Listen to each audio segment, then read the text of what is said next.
यहूदियों की शान रहेगी। ये शैतान कल भी शैतान था, आज भी शैतान है, और ये छुपा हुआ शैतान है, दो को आपस में लड़ा रहा है, लेकिन खुद असल मुजरिम छुपा हुआ है।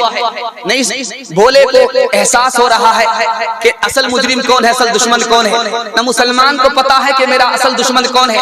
किताब छप रही है, उसी को उस लड़की ने पढ़ा, नबी की शान में गुस्ताखी कर दिया।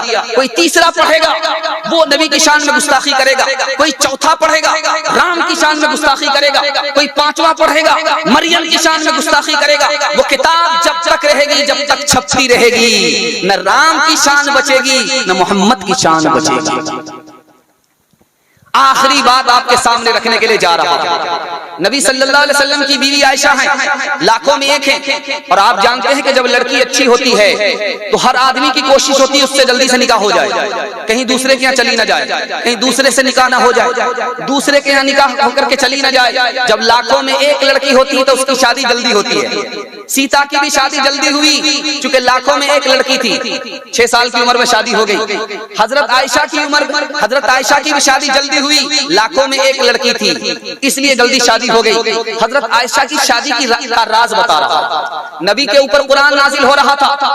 हजरत आयशा की शान में तो गुस्ताखी की उंगली उठाया, लेकिन हजरत आयशा को बताया नहीं कौन सी औरत थी, लाखों में एक औरत थी। इधर कुरान नाजिल हो रहा था और ये कुरान को याद कर रही थी। कुरान इधर मुकम्मल हुआ, इन्होंने कुरान को मुकम्मल याद कर लिया। 6666 आयत को याद कर लिया। 9 साल की लड़की 6666 आयत को ज़बानी याद कर लिया। नबी हदीस इरशाद फरमाते थे और हजरत आयशा याद करती थी। 2210 हदीस को ज़बानी याद करके उम्मत को हजरत आयशा ने पहुंचा।